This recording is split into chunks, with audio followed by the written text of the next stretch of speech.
ហ្វេនកុំសេតយូរពេកនឹងរឿងស្នេហាមកមើលរឿងសម្រាយរបស់អេដមីនវិញចា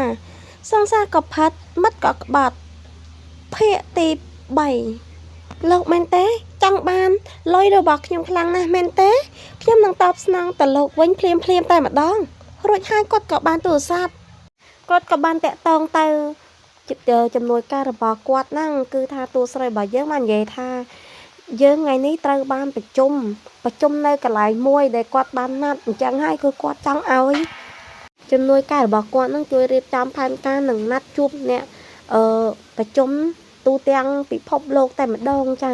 ដើម្បីសម្រេចផែនការប្តីរបស់គាត់នោះឯងគឺថាតួស្រីរបស់យើងបានរៀបកម្រងផែនការនឹងធ្វើឲ្យតួប្រុសរបស់យើងហើយនឹងសហាយរបស់គាត់នឹងគឺថាដើរសុំទានគេតែម្ដងគឺមានន័យថាធ្លាក់ខ្លួនជាអ្នកក្រអញ្ចឹងណាចាចំនួនការប្រុសម្នាក់ទៀតក៏បានដាក់មកថានេះគឺជាសារឹកដែលគាត់នឹងត្រូវសញ្ញេចុះអីចឹងចុះភាគផុនអីចឹងទៅ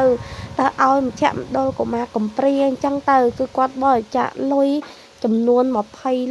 25លានដើម្បីទៅបរិច្ចាគឲ្យនេះកន្លែងកុមារកំព្រាអញ្ចឹងណាបរិច្ចាគឲ្យលុយ4.5 លានទៀតណាគឺថាបរិច្ចាគទៅកន្លែងផ្សេងទៀតហើយថែមទាំងឲ្យចំនួនការប្រុសរបស់គាត់ហ្នឹងប្រកាសជាសាធារណៈថាថ្ងៃនេះគឺជាថ្ងៃប្រជុំហើយក៏ជាថ្ងៃដែលគាត់ហ្នឹងគឺថាខ្សែធនខ្លាំងមែនតែនអញ្ចឹងណាគឺអស់លុយក្នុងខ្លួនអាលីងអញ្ចឹងណាចាគាត់បានរៀបផែនការនេះជាយូរមកហើយរយៈពេលតាំងពីគាត់ចាប់ជាតិឡើងសារថ្មីណោះពួកអីជាតិមុនគឺគាត់បានចងចាំអ្វីតែទាំងអស់តែម្ដងដែលតួឯកប្រុសរបស់យើងនោះគឺធ្វើបាបគាត់ចឹងណាចា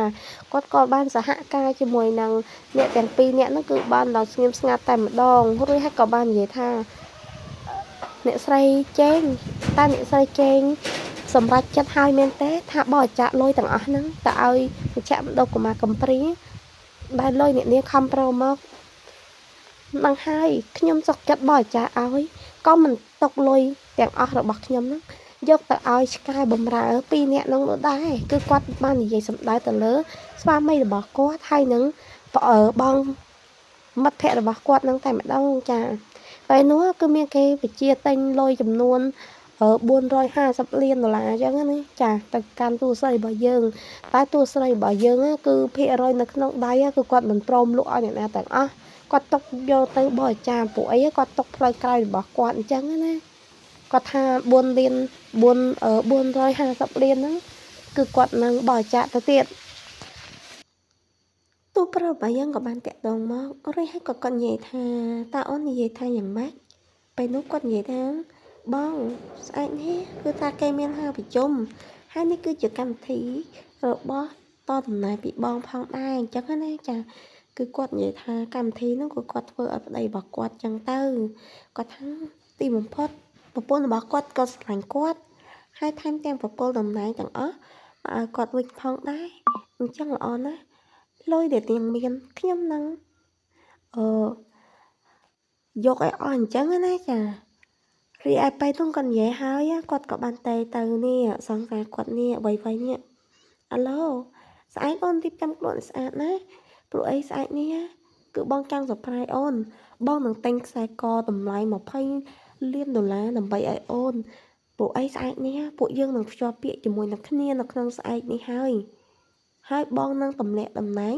ប្រពន្ធរបស់បងចោលមនុស្សស្រីដែលបងស្រឡាញ់គឺមានតែអូនម្នាក់គត់តែប៉ុណ្ណោះពេលនោះគាត់និយាយអញ្ចឹងណាធ្វើឲ្យវៃសប្បាយចិត្តជាខ្លាំងវៃថា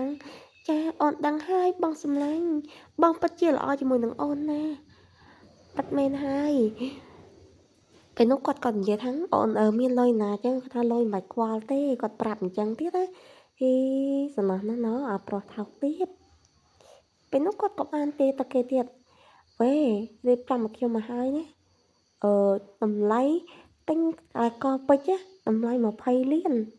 អញ្ចឹងសូមអ្នកឲ្យជួយរៀបចំឲ្យខ្ញុំផងហើយចឹងឯណាលុយមិនបាច់ភ័យនោះទេចាំខ្ញុំវាយឲ្យលោករឿងលុយ20 លានសោះហ្នឹងពេលនោះគាត់ក៏និយាយរឿងនេះដែរហ្នឹងធម្មតាគេមានលុយអញ្ចឹងណាគាត់ថាស្អែកហ្នឹងគឺគេយកលុយពីតួឯកស្រីរបស់យើងឲ្យទាំងអស់អញ្ចឹងណាពួកអីស្អែកនេះ គឺជាកម្មវិធីឡើងតំណែងអ្នកគ្រប់គ្រងគេអញ្ចឹងណាហើយក៏គេធ្វើវិធីជាប់ពាក្យជាមួយនឹងដែរគឺគេបានក្បត់ចិត្តប្រពន្ធរបស់គេអញ្ចឹងណាហើយពេលនោះគាត់ទេតែជំនួយការរបស់គាត់គេនិយាយថាភាគហ៊ុនរបស់លោកក៏បានធ្លាក់ខ្លាំងណាស់គាត់ថាធ្លាក់អីធ្លាក់ទៅកុំខ្វល់សំខាន់ណាត្រូវតែទិញមាសទិញមាសទិញខ្សែកពេជ្រទិញវិឡាឲ្យគាត់ទៅគាត់មិនខ្វល់អីទាំងអស់រីឯប្រពន្ធរបស់គាត់ហ្នឹងគាត់ថាចូលអន្ទាក់អីទន្សាយចូលអន្ទាក់គាត់អីពេលនេះគឺថាទូស្រីរបស់យើងបានកាក់ទុកទាំងអស់ថាផ្ដាច់លុយក្នុងកងនោះអីឲ្យគេទាំងអស់អញ្ចឹងណា